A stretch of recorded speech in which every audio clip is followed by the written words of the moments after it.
चला आज बनवूया इंडिपेंडन्स डे स्पेशल ही कुरकुरीत तिरंगी बटर चकली। पहा ही चकली काय सुंदर दिसते, तिरंग्याचा काय छान कलर या चकलीला आलेला आहे आणि ही मस्त अशी कुरकुरीत झालेली आहे।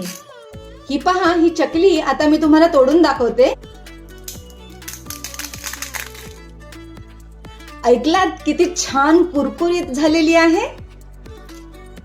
आणि हे पहा तुम्ही बघू शकता जराही ही तेलकट नाही झालेली आहे आणि ही चकली दिसायला जेवढी सुंदर आहे खायला पण तेवढीच चविष्ट आहे।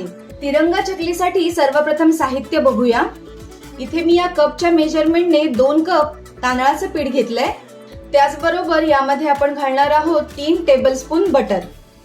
बटर घालत असल्यामुळे मीठ अगदी बेताचं घ्यायचं आहे। 1 टीस्पून पेक्षा कमी मीठ मी घेतलेलं आहे। अर्धा टीस्पून ओवा, 1 टीस्पून सफेद तीळ आणि तिरंगा रंगासाठी हिरवा आणि केशरी कलर आणि हे 2 कप पाणी घेतलंय।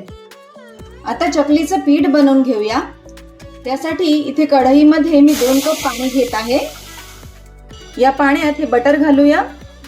मोजून 3 टेबलस्पून मी बटर घातलेलं आहे आणि हे मीठ देखील घालूया। हे पाणी आता व्यवस्थित उकळवून घेऊया। पहा पाण्याला छान उकळी आली आहे। यामध्ये आता हे तांदळाचं पीठ घालूया आणि लगेचच आपल्याला हे व्यवस्थित मिक्स करून घ्यायचंय। हे असं व्यवस्थित मिक्स झालं की आता गॅस बंद करायचा आहे आणि आता यावर झाकण ठेवून 10 मिनिटं पीठ मुरू द्यायचंय। 10 मिनिटं झालेली आहेत। हे जे पीठ आहे ते आता एका पसरट ताटामध्ये मी काढून घेते आणि आता हे पीठ गरम असल्यामुळे स्मॅशरने आपण असं ह्याला एकत्र मळून घेऊया। जेव्हा हाताला सोशेल असं होईल तेव्हा हाताने ह्याला मऊ करायचं आहे। यामध्ये आपण हा ओवा आता घालूया। ओवा जो आहे तो मळतानाच आपल्याला पिठात घालायचा आहे, कारण जर आपण पाण्यात ओवा घातला तर पिठाचा रंग चेंज होईल। आणि हे सफेद तीळ देखील घालूया आणि आता अगदी व्यवस्थित हे एकजीव करून घेऊया। जेवढं पाणी बटर आपण या पिठामध्ये घातलेलं आहे तेवढं या चकलीला अगदी पुरेसं आहे। एक्स्ट्रा पाणी किंवा तेलाचा हात जराही आपल्याला घ्यायचा नाहीये। अगदी मऊ होईपर्यंत आपल्याला हे मळायचं आहे, कारण जर पीठ आपण मऊ मळलं नाही तर चकली व्यवस्थित पडणार नाही। हे पहा असं मस्त मऊ मी पीठ व्यवस्थित मळून घेतलेलं आहे। आता याचे 3 भाग मी करते। एका भागामध्ये आपल्याला हिरवा आणि एका भागामध्ये केशरी रंग घालायचा आहे। हिरवा आणि केशरी रंग घालण्यासाठी मी सेम साईजचे पिठाचे गोळे घेतलेले आहेत आणि जो पांढरा रंग असेल तो गोळा थोडा मोठा ठेवलेला आहे। असं केल्याने काय होतं, तिन्ही कलर अगदी व्यवस्थित दिसून येतात। सगळ्यात अगोदर हा थोडासा केशरी रंग मी घालतेय आणि तो मस्त पिठामध्ये आपण मिक्स करून मळून घेऊया। तुम्ही बघू शकता मस्त असा हा भगवा केशरी रंग या पिठाला आलेला आहे। आता आपण हिरवा रंग घालून घेऊया। यामध्ये मी थोडासा हिरवा कलर घालतेय। हा आता व्यवस्थित मिक्स करून घेऊया। बघा हिरवा रंग देखील आपला व्यवस्थित या पिठामध्ये मिक्स झालेला आहे आणि हिरव्या रंगाचं हे पीठ देखील तयार झाले। हे पहा तिरंगी चकलीचं पीठ आपलं तयार आहे। आता चकलीच्या साच्यामध्ये हे कसं घालायचं ते मी सांगते। एक गोळा आपल्याला व्हाईट कलरच्या पिठाचा घ्यायचा आहे। त्यावर एका साईडला हा हिरवा गोळा ठेवायचा आहे आणि दुसऱ्या साईडला हा भगवा केशरी गोळा ठेवायचा आहे आणि ह्याला असं व्यवस्थित दाबून घ्यायचं आहे। हे पहा बघा किती छान दिसतंय की नाही आपल्या तिरंग्यासारखं।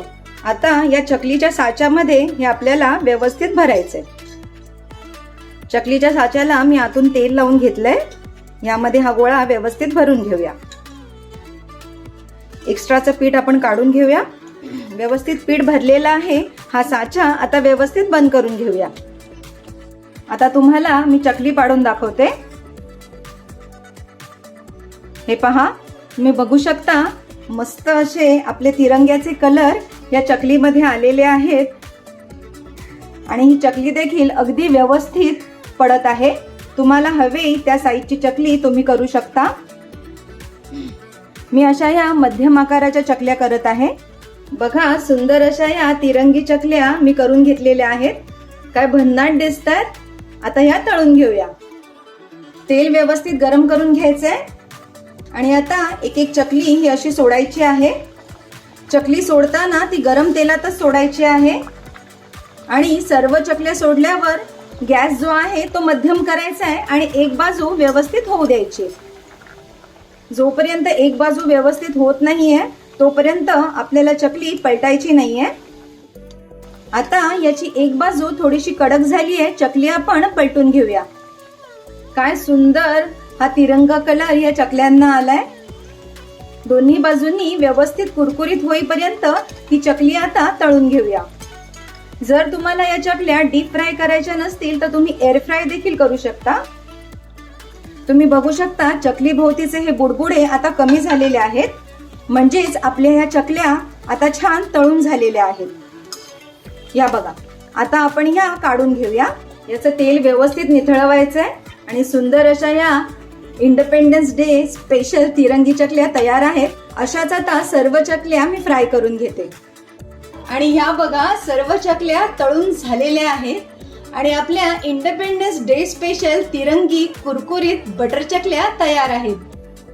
ही स्वातंत्र्य दिनानिमित्त बनवलेली तिरंगी बटर चकली जर तुम्हाला आवडली असेल तर मला कमेंट्स करून नक्की सांगा आणि आमच्या चॅनलला लाईक, शेअर, सबस्क्राईब करायला विसरू नका.